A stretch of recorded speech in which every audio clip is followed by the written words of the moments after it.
Va ora in onda Autodafé, un mondo senza testa, una testa senza mondo, un mondo in testa. On est parti samedi dans une grosse voiture, faire tous ensemble un grand pique-nique dans la nature. En emportant des paniers, des bouteilles, des paquets et la radio. Jean-Pierre?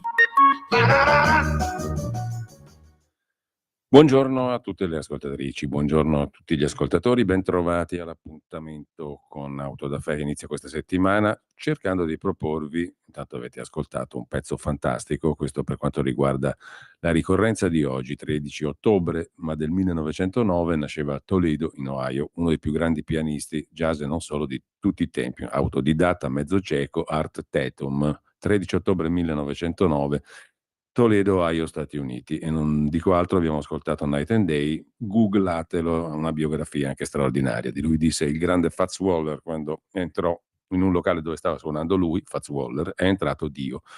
Un pianista straordinario che ci accompagnerà magari dopo, anche se ci sono tante cose da dire, perché come sapete oggi è la giornata del rilascio degli ostaggi da parte di Hamas, gli ostaggi israeliani rapiti il 7 ottobre dei 2 anni fa, del 2023. L'agenzia ANSA in questo momento sta rendendo conto del rilascio di altri 13 ostaggi, talché tutti i rapiti sono stati liberati, sono stati consegnati alla Croce Rossa. In mattinata la liberazione dei primi 7 in questa prima mattinata di oggi. Applausi e gioia in piazza a Tel Aviv, Trump arriva in Israele. Naturalmente avremo modo e avrete modo anche di seguire tutti questi fatti in diretta. Io però vorrei proporvi, visto che tra i due contendenti che fanno la pace adesso c'è Hamas naturalmente, qualche documento, poi fate voi tutte le vostre considerazioni, prima partire dai dati e poi cercare di capire la realtà. E tra i dati c'è sicuramente il fatto che Hamas nel 2017 ha modificato il suo statuto,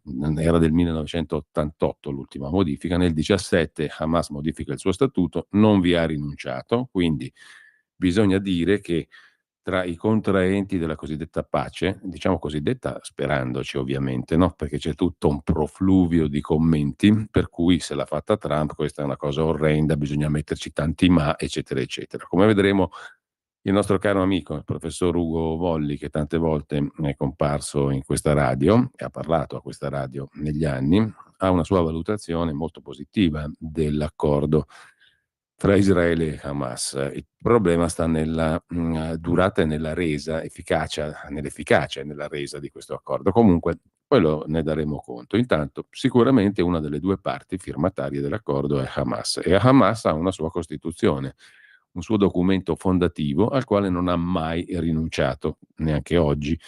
Il documento fondativo io ve lo propongo da una testata che non ha sicuramente nessuna coloritura filo israeliana, tutt'altro, filo occidentalista, tutt'altro, pur essendo piazzata a Londra. Middle East Eye, si è detto di questa testata online, middleeasteye.net, che è finanziata dal Qatar. Non importa, il succo è che il testo del documento, naturalmente quello sempre è a seconda, non è che varia il documento completo di Hamas, il suo statuto a seconda dei siti. Lo statuto di Hamas, modificato nel 2017, composto di 42 articoli, questo è. Siccome non credo che molti si siano presi la briga di leggerlo e molti lo citano a sproposito, io ve lo propongo per quello che è. Poi fate voi. Questa è una delle due parti in causa che sta firmando la pace. Ebbene, il documento completo inizia così. Il documento statutario, lo statuto di Hamas, che ancora oggi è pienamente in vigore, non è stato sconfessato da nessuno, tantomeno da quelli di Hamas, che firmano la pace. Lode ad Allah, il Signore di tutti i mondi.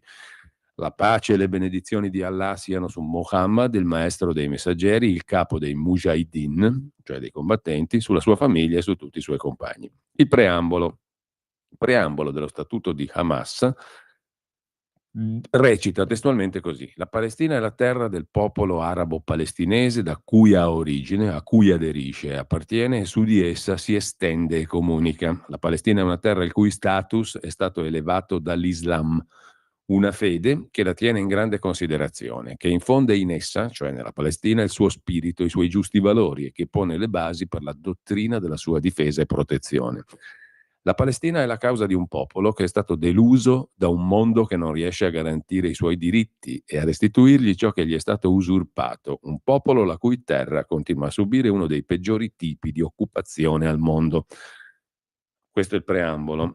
Tra l'altro non ho bisogno di dirvelo io perché ascoltandolo o leggendovelo voi capite benissimo che questo preambolo è la base di tutta l'ideologia che abbiamo visto in questi giorni, degli inflottigliati e non solo, di tutti quelli che li supportano, delle piazze e via dicendo. L'ideologia è tutta qua. Il mondo non riesce a garantire i diritti ai palestinesi e restituirgli ciò che gli è stato usurpato. La Palestina è una terra che è stata conquistata da un progetto sionista, Israele, razzista, antiumano, coloniale, fondato su una falsa promessa, la dichiarazione Balfour, prima ancora della nascita dello Stato di Israele, sul riconoscimento di un'entità usurpatrice e sull'imposizione del fatto compiuto con la forza. La Palestina simboleggia la resistenza che continuerà finché non sarà compiuta la liberazione, finché non sarà compiuto il ritorno e finché non sarà istituito uno Stato pienamente sovrano con Gerusalemme come capitale. La Palestina, recita ancora lo Statuto di Hamas 2017, è la vera alleanza tra palestinesi di tutte le affiliazioni per il sublime obiettivo della liberazione. La Palestina è lo spirito della Ummah, la comunità islamica mondiale, e la sua causa centrale, la causa centrale di tutta la comunità islamica mondiale.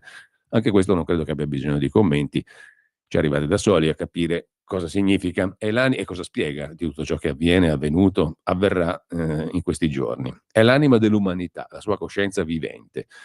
Questo documento, cioè lo Statuto di Hamas 2017, è il frutto di profonde riflessioni che ci hanno portato a un forte consenso. Come movimento concordiamo sia sulla teoria che sulla pratica della visione delineata nelle pagine che seguono. È una visione che poggia su solide basi e su principi consolidati. Questo documento svela gli obiettivi, le tappe fondamentali e il modo in cui l'unità nazionale può essere rafforzata. Stabilisce inoltre la nostra comprensione comune della causa palestinese, i principi operativi per promuoverla, i limiti di flessibilità per interpretarla. Il movimento di resistenza islamico Hamas, recita l'articolo 1, questo era solo il preambolo dello statuto, articolo 1, il movimento di resistenza islamico Hamas è un movimento di liberazione nazionale e resistenza islamica palestinese. Obiettivo: liberare la Palestina, contrastare il progetto sionista, cioè lo Stato di Israele. Il suo quadro di riferimento è l'Islam, che ne determina principi, obiettivi e mezzi. Chiaro? Secondo articolo, la Palestina che, attenzione, qui abbiamo la scodificazione assoluta e per sempre del famoso dal fiume al mare, cioè non c'è spazio per l'entità sionista, per Israele. La Palestina che si estende dal fiume Giordano a est al Mediterraneo a ovest, dal fiume al mare, quante volte l'avete sentita sta roba in queste settimane, in questi giorni, questa formula mostruosa dal mio punto di vista.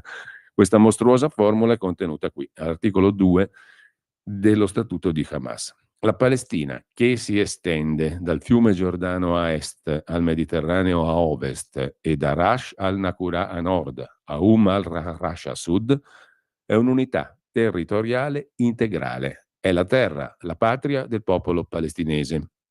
L'espulsione e il bando del popolo palestinese dalla sua terra e l'istituzione dell'entità sionista Israele al suo interno non annullano il diritto del popolo palestinese alla sua intera terra, dal fiume al mare da nord a sud, e non consolidano alcun diritto su di essa per l'entità sionista usurpatrice. Terzo articolo, la Palestina è una terra arabo-islamica, è una terra sacra e benedetta. Terra arabo-islamica, terra sacra e benedetta, che occupa un posto speciale nel cuore di tutta la Umma, cioè di tutta la comunità islamica, di ogni arabo, recita letteralmente lo statuto di Hamas, e di ogni musulmano. I palestinesi sono gli arabi che hanno vissuto in Palestina fino al 1947, indipendentemente dal fatto che ne siano stati espulsi o vi siano rimasti. E ogni persona nata da padre arabo palestinese dopo quella data, sia all'interno che all'esterno della Palestina, è un palestinese. L'identità palestinese è autentica, senza tempo, si trasmette di generazione in generazione. Le catastrofi che hanno colpito il popolo palestinese come conseguenza dell'occupazione sionista e della sua politica di sfollamento non possono cancellare l'identità del popolo palestinese né negarla. Un palestinese non perderà la propria identità nazionale o i propri diritti acquisendo una seconda nazionalità. Il popolo palestinese è un popolo unico, composto da tutti i palestinesi, dentro e fuori la Palestina, indipendentemente da religione, cultura, affiliazione politica. Chiaro? E poi ci sono 3 articoli sui rapporti tra Islam e Palestina. Attenzione, fate bene attenzione perché magari per qualcuno sarà noioso, ma se volete capire qualcosa di profondo, al di là della cronaca o delle strumentalizzazioni, secondo me questo statuto di Hamas va letto, meditato per bene, perché è la base su cui si sono svolte tutte le azioni, si svolgono e si svolgeranno le azioni di Hamas. Attenzione, ne parliamo in un giorno di pace, ma ne parliamo per cercare di capire, primo, e cercare di buttare l'occhio oltre la strettissima attualità. Allora, 3 articoli, 7, 8 e 9, su Islam e Palestina. La Palestina è il cuore della Umma, cioè l'intera comunità araba e islamica, e gode di uno status speciale. Al suo interno si trova Gerusalemme, i cui confini sono benedetti da Allah. La Palestina è la terra santa che Allah ha benedetto per l'umanità. È la prima Qibla dei musulmani e la destinazione del viaggio notturno compiuto dal profeta Muhammad Maometto, la pace sia su di lui. È il luogo da cui ascese Maometto ai cieli superiori. È il luogo di nascita di Gesù Cristo, la pace sia su di lui. Come sapete, nell'Islam ortodosso Gesù Cristo è un messaggero di pace, è un profeta, uno dei profeti. Il suo suolo contiene, i profeti di Allah naturalmente, il suo ruolo contiene i resti di migliaia di profeti, compagni e mujahideen, combattenti nel nome del Corano. È la terra di persone determinate a difendere la verità, a Gerusalemme e nei suoi dintorni, che non si lasciano scoraggiare e intimidire da coloro che si oppongono a loro e da coloro che li tradiscono, e continueranno la loro missione finché la promessa di Allah non si compirà. In virtù della sua giusta via di mezzo, sentite questa, questo è bello, questo è veramente bello. In virtù della sua giusta via di mezzo e del suo spirito moderato, l'Islam, per Hamas, offre uno stile di vita completo e un ordine adatto allo scopo, in ogni momento e in ogni luogo. L'Islam è caratterizzato dall'essere una religione che propone una giusta via di mezzo e uno spirito moderato, in virtù del quale Hamas fa suo l'Islam. L'Islam per Hamas offre uno stile di vita e un ordine adatto allo scopo in ogni momento e in ogni luogo. L'Islam è una religione di pace e tolleranza. Fornisce un'alleanza per i seguaci di altri credi, un'alleanza cioè la Dhimma, la sottomissione, e per altre religioni che possono praticare le loro credenze in sicurezza e protezione. Cioè vi proteggiamo noi, fedeli di altre religioni. Appunto la Dhimma, la sottomissione. La Dhimma è il pagamento del tributo, la sottomissione. Tributo reale, figurato, quel che è, ma uno status di sottomissione. Vi proteggiamo noi, protezione. Hamas crede inoltre che la Palestina sia sempre stata e sarà sempre un modello di coesistenza, tolleranza e innovazione di civiltà. Hamas crede che il messaggio dell'Islam sostenga i valori di verità, giustizia, libertà, dignità, proibisca ogni forma di ingiustizia, incrimini gli oppressori indipendentemente dalla loro religione, razza, genere, nazionalità. L'Islam è contro ogni forma di estremismo e bigottismo religioso, etnico, settario. È la religione che inculca nei suoi seguaci il valore di resistere alle aggressioni e sostenere gli oppressi, li motiva a donare generosamente, a compiere sacrifici in difesa della loro dignità, della loro terra, dei loro popoli, dei loro luoghi santi.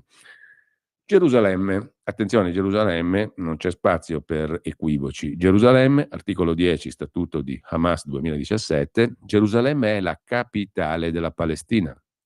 Il suo status religioso, storico e civile è fondamentale per gli arabi, i musulmani e il mondo intero.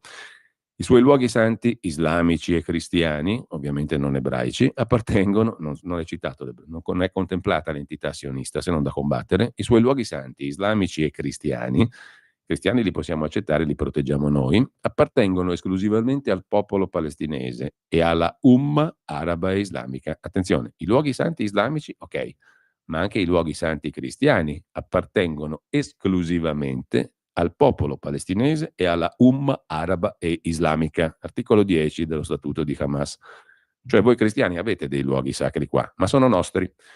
Nessuna pietra di Gerusalemme, sebbene il cristianesimo sia avvenuto un bel po' prima della discesa sulla terra di Muhammad, la pace sia con lui. Nessuna pietra di Gerusalemme può essere ceduta o abbandonata. Le misure intraprese dagli occupanti a Gerusalemme, come la giudaizzazione, la costruzione di insediamenti, l'accertamento dei fatti sul terreno, sono fondamentalmente nulle e prive di valore. 11. La benedetta moschea di Al-Aqsa, che ha dato il nome anche all'operazione del 7 ottobre di 2 anni fa, quella atroce operazione di pulizia etnica ai danni degli israeliani, si è chiamata il diluvio di Al-Aqsa, 7 ottobre 23. La benedetta moschea di Al-Aqsa appartiene esclusivamente al nostro popolo, alla nostra Umma, e l'occupazione non ha alcun diritto su di essa. I complotti, le misure, i tentativi dell'occupazione di giudaizzare Al-Aqsa e dividerla sono nulli, privi di valore, illegittimi. Dopodiché abbiamo 2 articoli sui rifugiati e il diritto al ritorno. La causa palestinese è causa di terra occupata, di popolo sfollato. Qui c'è tutta l'ideologia che credo conosciamo tutti. L'ideologia che esula da Hamas e dalle terre medio orientali, arriva nelle nostre terre da sempre, no? Terra sfruttati, il popolo sfollato, il diritto dei rifugiati palestinesi a tornare alle loro case, che si tratti di terre occupate nel 48 o nel 67, vale a dire l'intera Palestina, è un diritto naturale, individuale, collettivo. Questo diritto è sancito da leggi divine, di nuovo Allah, nonché da principi fondamentali dei diritti umani, diritto internazionale. È un diritto inalienabile, non può essere derogato da nessuna parte, neanche internazionale. Hamas respinge ogni tentativo di cancellare i diritti dei rifugiati, compresi i tentativi di insediarli fuori dalla Palestina e attraverso i progetti di patria alternativa. Il risarcimento ai rifugiati palestinesi per il danno subito a seguito dell'esilio e dell'occupazione della loro terra è un diritto assoluto che va di pari passo con il loro diritto al ritorno. Devono avere un risarcimento al loro ritorno e ciò non nega né riduce il loro diritto al ritorno. Dopodiché abbiamo una serie di articoli, il 14, 15, 16 e 17, dedicati al progetto sionista. Cos'è Israele? Cos'è il progetto sionista con il quale oggi firmiamo la pace? Teniamo presente questo. Cos'è Israele per coloro che firmano la pace? Il progetto sionista è un progetto razzista, aggressivo, coloniale, espansionistico, basato sull'appropriazione delle proprietà altrui. Questo è ciò che ripete quella signora, rappresentante dell'ONU e compagnia bella, che vedete spesso in televisione, ma non solo lei, tanti, no? Anche questo fa parte dell'ideologia che è diventato qualcosa di comune anche in Occidente, anche in larga parte dell'opinione pubblica occidentale, in tutti i movimenti che abbiamo visto in piazza, in tutti gli slogan di questi giorni. Il progetto sionista è razzista, aggressivo, coloniale, espansionistico, basato sull'appropriazione delle proprietà altrui. Questo è Israele con cui oggi firmiamo la pace. È ostile alla pace, l'inizio del processo, è ostile al popolo palestinese, il progetto sionista, cioè Israele, è ostile all'aspirazione alla libertà del popolo palestinese, alla liberazione, al ritorno all'autodeterminazione. L'entità israeliana, sentite la definizione, l'entità israeliana, cioè lo Stato di Israele, è il giocattolo del progetto sionista e la sua base di aggressione.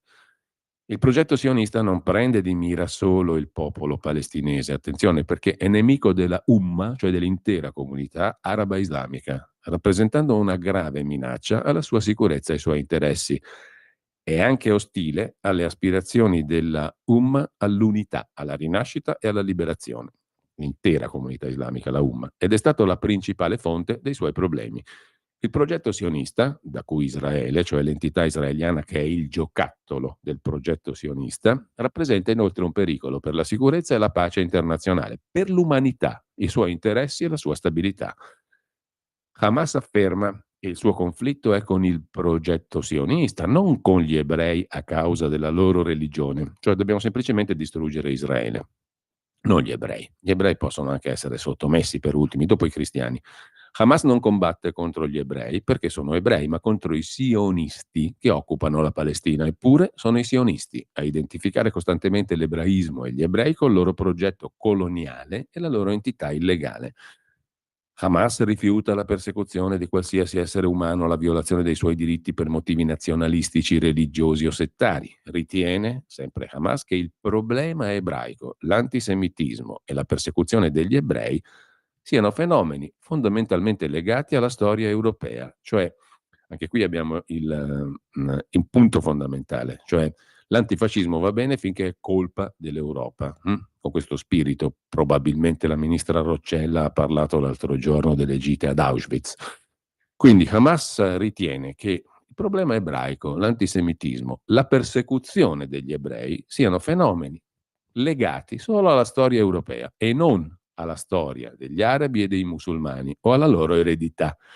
Il movimento sionista, che è riuscito con l'aiuto delle potenze occidentali a occupare la Palestina, è la forma più pericolosa di occupazione di insediamenti che è già scomparsa da gran parte del mondo e deve scomparire dalla Palestina.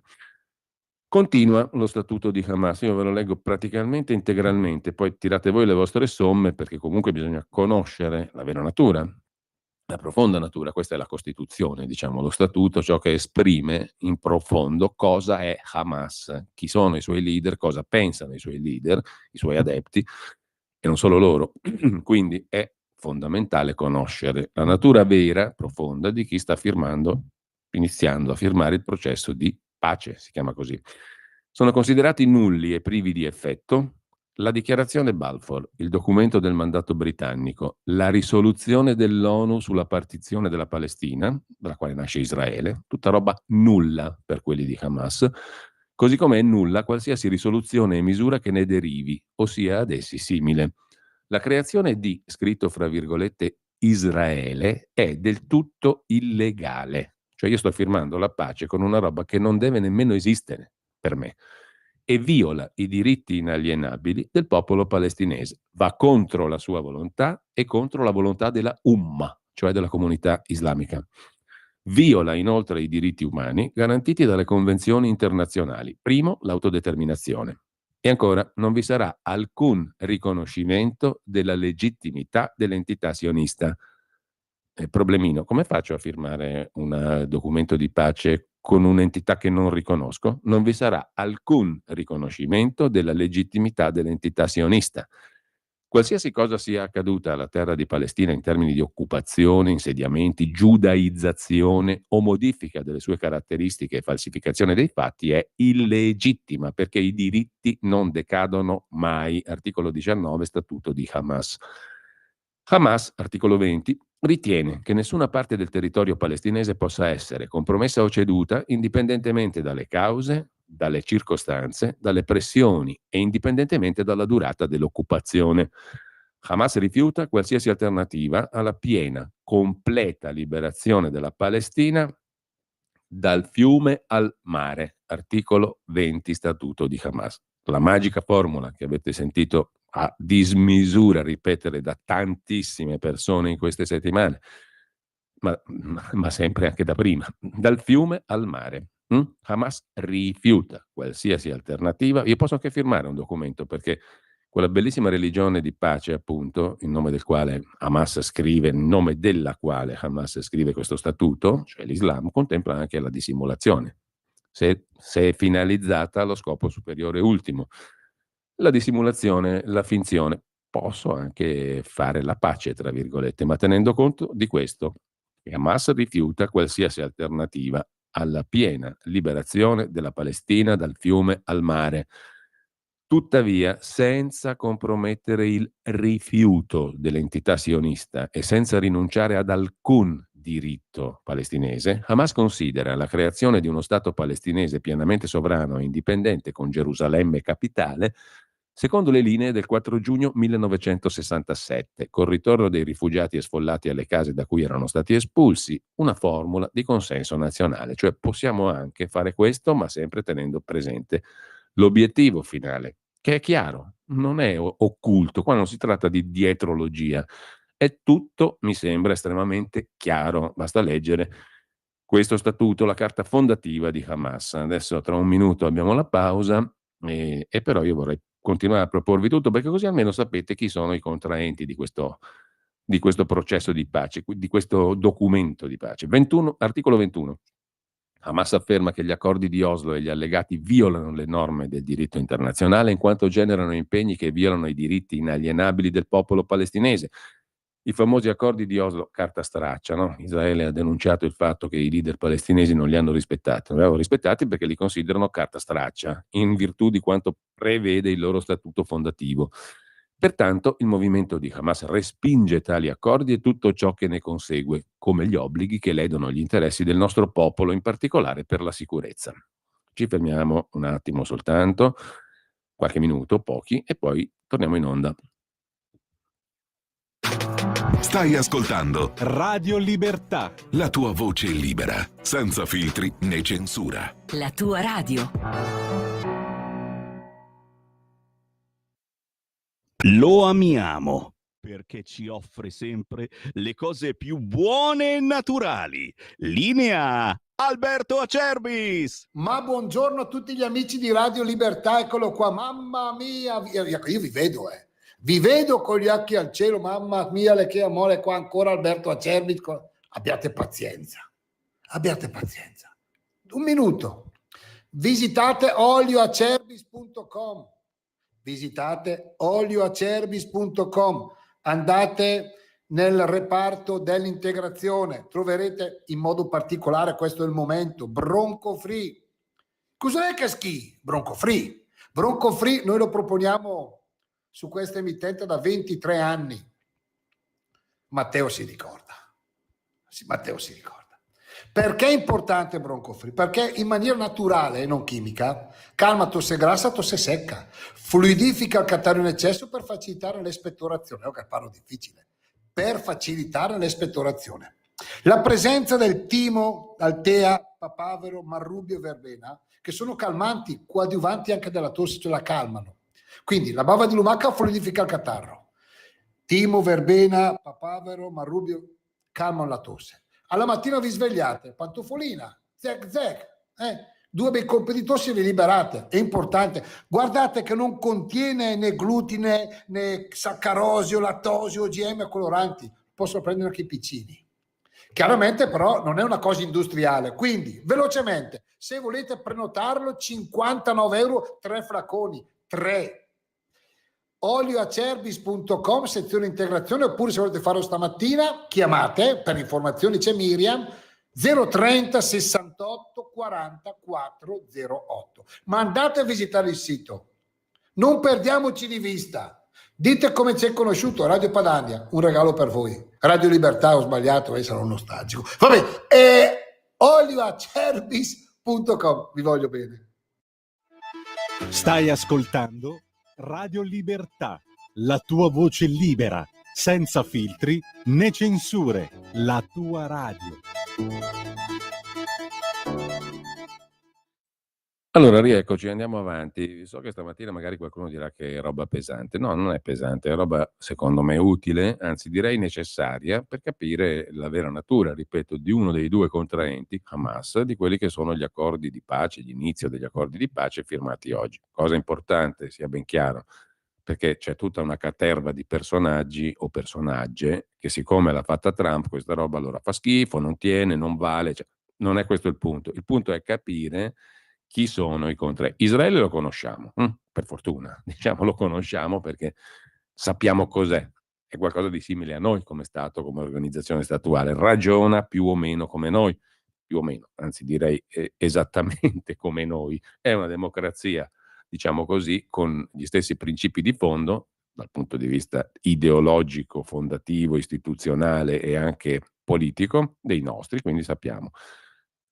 Hamas, siamo sicuri di sapere che cos'è, perché a parte coloro che aderiscono ideologicamente a quello che viene fuori dal loro statuto, gli altri non ce la raccontano mica tutta giusta. Quindi per capire la natura profonda di Hamas occorre leggere la Costituzione che loro stessi si sono scritti e nella quale hanno detto ecco chi siamo, ecco cosa vogliamo.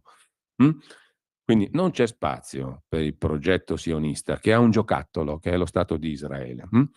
Gli accordi di Oslo non valgono nulla e Hamas respinge, articolo 22 dello statuto, tutti gli accordi, le iniziative e i progetti che minano la causa palestinese e i diritti del popolo palestinese. Qualsiasi posizione, iniziativa o programma politico non deve violare tali diritti, non deve contravvenire ad essi o contraddirli. Quindi noi, ripeto, possiamo benissimo firmare tutti i documenti del mondo volendo, tenendo presente che la finalità ultima è un'altra e la nostra bellissima religione ce lo consente di dissimulare, di fare finta, di firmare magari anche quelli che sono gli accordi, però tenendo presente che l'obiettivo ultimo è un altro. Allah ce lo concede nella sua benevolenza meravigliosa di dire anche bugie, di firmare tutto quello che vogliamo, purché abbiamo chiaro l'obiettivo finale. Hamas sottolinea, articolo 23, che la trasgressione contro il popolo palestinese, l'usurpazione della sua terra, il suo esilio dalla patria, non possono essere definiti pace. E questo è interessante ai fini della firma del documento di oggi. Si parla di pace oggi, in questi giorni, no? Articolo 23, Statuto di Hamas. Hamas sottolinea che la trasgressione contro il popolo palestinese, l'usurpazione della sua terra e il suo esilio dalla patria non possono essere definiti pace. Qualsiasi accordo su questa base non porterà alla pace. La resistenza, il jihad, la guerra coranica per la liberazione della Palestina, rimarranno un diritto legittimo, ma attenzione, anche un dovere e un onore per tutti i figli e le figlie del nostro popolo e della nostra umma, cioè tutta la comunità arabo-islamica. È chiaro o no? E devo rileggervelo, l'articolo 23, non credo.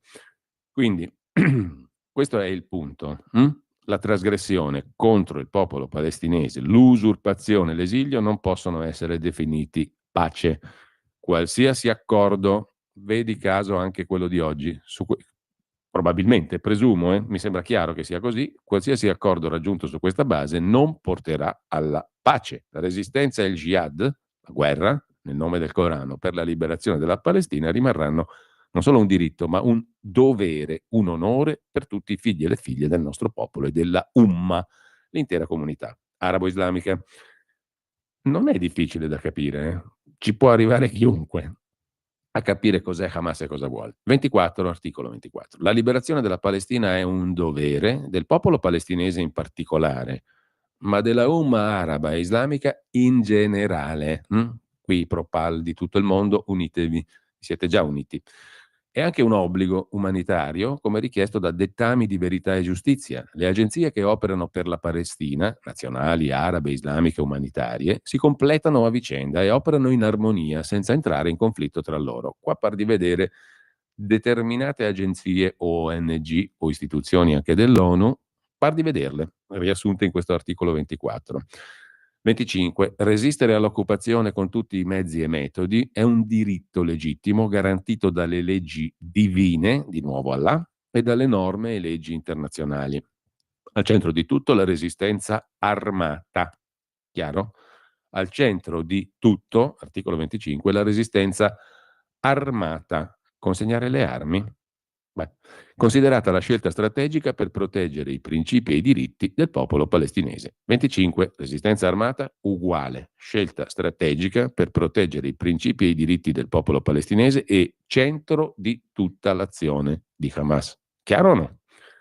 26. Hamas respinge qualsiasi tentativo di indebolire la resistenza e le sue armi. Afferma inoltre il diritto del nostro popolo a sviluppare i mezzi e i meccanismi di resistenza, gestire la resistenza in termini di attenzione, fate attenzione perché questo è interessante visto con l'occhio di oggi, di quel che si sta affermando oggi. Gestire la resistenza in termini di escalation o di de-escalation, come oggi, o in termini di diversificazione dei mezzi e dei metodi. Quindi posso anche firmare la pace o pacetta, chiamiamola così, o parapace, in termini di diversificazione dei mezzi e dei metodi, è parte integrante di gestione del conflitto e non dovrebbe avvenire a scapito del principio di resistenza. Quindi gestire la resistenza, fare anche de-escalation, firmare qualche cosetta, diversificare mezzi e metodi è parte integrante del processo di gestione del conflitto. A me mi pare una cosa chiarissima quello che è e che vuole Hamas e che continua a volere, perché questo statuto qui non è stato stracciato, buttato nel cestino, è ancora la carta fondativa del movimento di Hamas, che prosegue.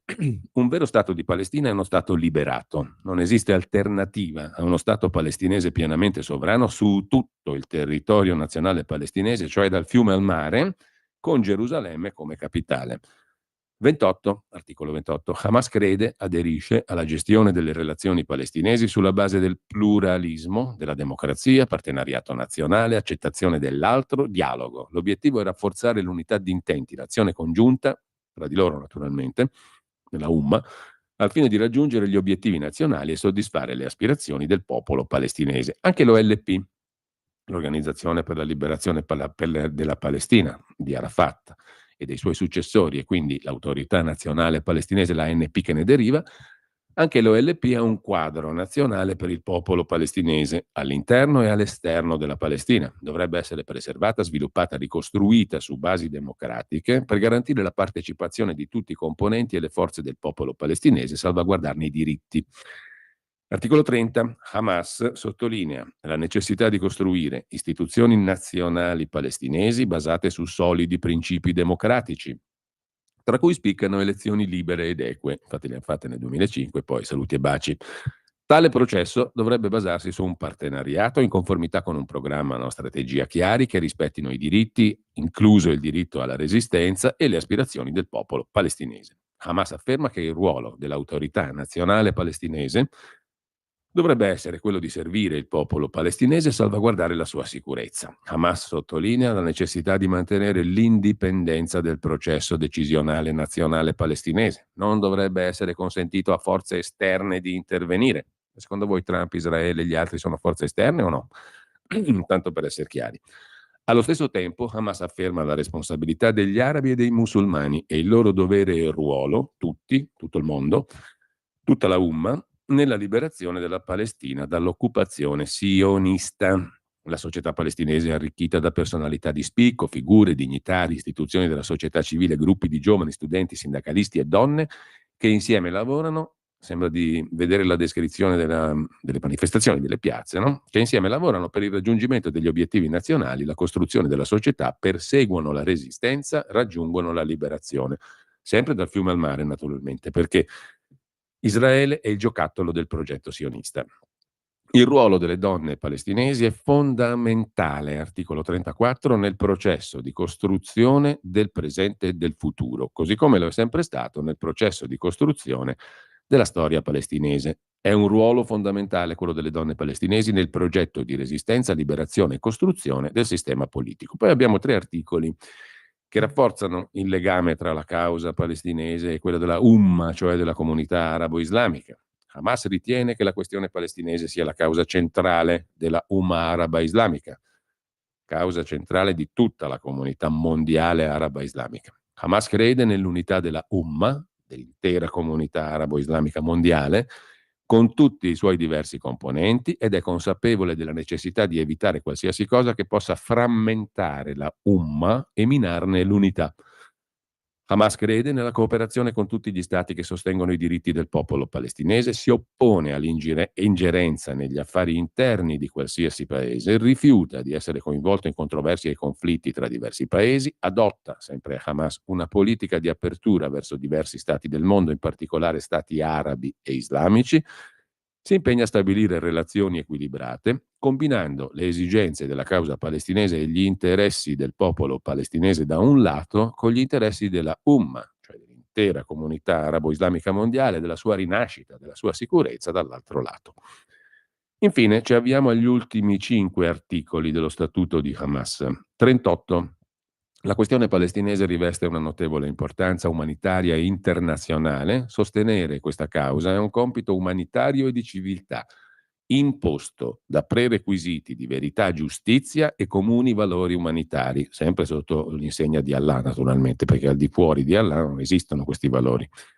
39. Da una prospettiva giuridica e umanitaria, la liberazione della Palestina è un'attività legittima e atto di autodifesa e l'espressione del diritto naturale di tutti i popoli all'autodeterminazione. Articolo 40. Nelle sue relazioni con le nazioni e i popoli del mondo, Hamas crede nella cooperazione, giustizia, libertà, rispetto della volontà popolare, accoglie con favore le posizioni di stati, organizzazioni, istituzioni che sostengono i diritti del popolo palestinese, rende omaggio ai popoli liberi del mondo che sostengono la causa palestinese. Allo stesso tempo Hamas denuncia il sostegno concesso da qualsiasi parte all'entità sionista, cioè ci sono i buoni, ci sono i cattivi. cattivi sono quelli che sostengono in qualsiasi modo l'entità sionista, cioè Israele, o i tentativi di occultare i crimini di Israele e le sue aggressioni contro i palestinesi. Hamas li denuncia tutti costoro e chiede che i criminali di guerra sionisti siano perseguiti. Articolo 42 finale dello statuto di Hamas. Hamas respinge i tentativi di imporre l'egemonia sulla Umma araba e islamica, così come respinge i tentativi di imporre l'egemonia sul resto delle nazioni e dei popoli del mondo. Hamas condanna tutte le forme di colonialismo, occupazione, discriminazione, oppressione e aggressione nel mondo. E questo è lo statuto di Hamas 2017. Credo sia stato utile leggerselo perché la profonda natura di coloro che firmano oggi, inizio del processo di pace, è esattamente questa. Lo statuto di Hamas non è stato stracciato, è pienamente in vigore. È il DNA, diciamo così, di Hamas. Non c'è molto da aggiungere, ma vi voglio anche segnalare, sempre su Middle East Eye, il testo integrale dell'accordo, fonte insospettabile, certamente non filo sionista, non è un giocattolo del progetto sionista, middleeasteye.net, testo integrale dell'accordo firmato da Israele e Hamas. Lo sapete, lo potete rileggere, se cercate questo testo su Middle East lo trovate tutto, ma insomma, alla luce di quanto abbiamo letto prima, mi sembra interessante che si valuti questo testo su cui verrà posta la firma. Vi segnalo, visto che abbiamo 10 minuti o poco più, un quarto d'ora scarso, ma vi segnalo un bell'articolo a proposito di tutte queste questioni di Davide Cucciati, che compare sul sito della comunità ebraica, sul sito ufficiale della comunità ebraica di Milano. L'ho citato tante volte, mosaico-cem, comunità ebraica milanese.it.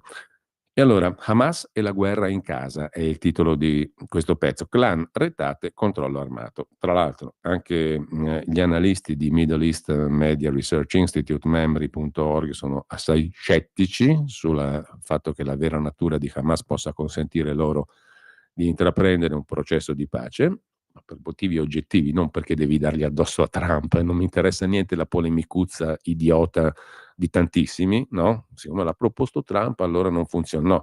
E dall'altra parte invece Trump premio Nobel perché è magnifico, fantastico, meraviglioso. Lasciamo perdere le tifoserie, no? Andiamo alla sostanza, cerchiamo di farlo, andiamo alla sostanza delle cose. La sostanza delle cose è che uno deve conoscere chi ha di fronte, no? E la lettura di un documento come lo statuto di Hamas ti fa conoscere chi hai di fronte. Chiaramente gli israeliani lo sanno benissimo chi hanno di fronte, e anche quando si siedono al tavolo, lasciamo perdere i nomi, Netanyahu o chiunque esso sia, qualunque premier di Israele, ma qualunque cittadino di Israele sa cos'è Hamas, no? Lo sa benissimo. Quelli che non lo sanno siamo noi, i cucù portati, diciamo così, fuori dall'orologetto a cucù da tanti soggetti, da tanti media, da tanti commentatori e via dicendo. Non è così difficile, peraltro, cercare di documentarsi sulle basi, no? Dopodiché possiamo valutare magari un pochino più concretamente quello che sta accadendo. Memri e Mosaico sono due fonti interessanti di informazioni. Questo bell'articolo riprende peraltro un servizio della BBC, secondo la quale, un servizio della BBC dell'11 ottobre scorso, cioè di 2 giorni fa, che ha dato questa notizia. Hamas ha richiamato circa 7.000 membri delle proprie forze di sicurezza per ristabilire il controllo su aree di Gaza da poco abbandonate dalle truppe israeliane. Esattamente il contrario dello spirito e della lettera dei cosiddetti accordi di pace di oggi. Comunque, lo ha raccontato la BBC, Hamas ha richiamato circa 7.000 membri delle proprie forze di sicurezza per ristabilire il controllo su aree di Gaza da poco già abbandonate da truppe israeliane. La mobilitazione è avvenuta tramite chiamate, messaggi di testo, con l'ordine di presentarsi entro 24 ore per, aperte virgolette, questo è l'ordine dato da Hamas, ripulire Gaza da fuorilegge e collaborazionisti con Israele. Cioè, l'11 di ottobre, oggi firmano, 2 giorni fa, c'è l'ordine a 7.000 componenti delle forze di sicurezza, cioè gente armata di Hamas, di tornare a Gaza per ristabilirvi il controllo sulle aree abbandonate dall'esercito israeliano, al fine di ripulire Gaza dai fuorilegge e dai collaborazionisti con Israele. Collaborazionisti, cioè quelli che ci credono veramente probabilmente nel processo di pace, non come quelli che lo firmeranno senza crederci. Il gruppo palestinese avrebbe anche nominato 5 nuovi governatori, tutti con un passato militare, alcuni dei quali hanno comandato brigate dell'ala militare di Hamas. Ve lo propongo questo articolo, che serve anche questo per metterci ben coi piedi per terra. L'articolo di Davide Cucciati su Mosaico, il sito della comunità ebraica di Milano. A pochi giorni dalla cessazione delle ostilità fra Israele e Hamas, scrive Cucciati, nuovi sviluppi innescano il timore di un'escalation interna tanto nella striscia di Gaza quanto in Giudea e Samaria, minacciando la fragile tregua e il percorso diplomatico internazionale. Secondo la BBC dell'11 ottobre, cioè 2 giorni fa, Hamas ha richiamato circa 7.000 membri delle proprie forze di sicurezza per ristabilire il controllo su aree di Gaza da poco abbandonate dalle truppe israeliane. La mobilitazione è avvenuta tramite chiamate e messaggi di testo, con l'ordine di presentarsi entro 24 ore per, aperte virgolette, è l'ordine di Hamas, ripulire Gaza da fuori legge e collaborazionisti con Israele, che è una cosa appunto ben curiosa per chi si sta accingendo a firmare una pace, no? Forse appunto i collaborazionisti sono quelli che ci credono veramente, non quelli che hanno la finalità ultima di rispettare le proprie norme fondative, cioè di farla fuori Israele. Il gruppo palestinese avrebbe anche nominato 5 nuovi governatori di Gaza, tutti con passato militare, alcuni dei quali hanno comandato brigate dell'ala militare di Hamas. A far salire la tensione è stato un agguato nel quartiere Zabra di Gaza City, dove 2 membri delle forze di elite di Hamas sono stati uccisi da uomini del clan Dugmush. I corpi sono stati lasciati in strada, suscitando rabbia e preparando il terreno a una dura rappresaglia. Le forze di Hamas hanno poi circondato un'area dove si ritiene si trovassero oltre 300 miliziani del clan armati di mitragliatrici ed esplosivi. Almeno un membro del clan, Dugmush, è stato ucciso, altri 30 sarebbero stati arrestati da Hamas. Questa mobilitazione, scrive ancora su mosaico-cem.it Davide Cucciati, questa mobilitazione si inserisce in un contesto di crescente incertezza sul futuro governo della striscia, uno snodo delicato che rischia di compromettere la seconda fase del piano di pace statunitense. Secondo la testata Ashar al-Awsat, negli ultimi giorni diversi membri di clan rivali, tra cui al-Mujahideen, sono stati uccisi da Hamas in una serie di blitz armati nei quartieri di Gaza City e Khan Yunis. In parallelo, decine di persone sarebbero state rapite o arrestate mentre milizie rivali vengono disarmate a forza. Intanto, anche in Giudea e Samaria la situazione è tesa. Secondo il Times of Israel del 12 ottobre del 2025, cioè di ieri, le autorità israeliane hanno intensificato le misure contro le manifestazioni di sostegno a Hamas. Nel fine settimana l'esercito e la polizia di frontiera israeliane hanno condotto operazioni in diversi villaggi nella zona di Ramallah, tra cui Silwad e Nilhin, dove si erano radunati i sostenitori di Hamas. 8 persone arrestate per aver partecipato a cortei con bandiere e slogan inneggianti al terrorismo. Altre 7 persone sono state fermate per incitamento all'odio, tra cui Abdelaziz Kamaise, gestore di una popolare pagina social accusata di diffondere contenuti pro-terrorismo. Suo fratello, Islam Kamaise, considerato responsabile di un attentato mortale, era stato ucciso in un attacco aereo nel maggio 24. Questo doppio fronte di tensioni, da una parte Gaza, dall'altra Giudea e Samaria, rivela, conclude Mosaico, quanto fragile sia la stabilità raggiunta dopo anni di guerra. L'accordo sugli ostaggi, il piano di pace restano appesi a un filo, minacciati tanto dalla presenza di Hamas quanto dalla polveriera sociale che si agita sotto la superficie.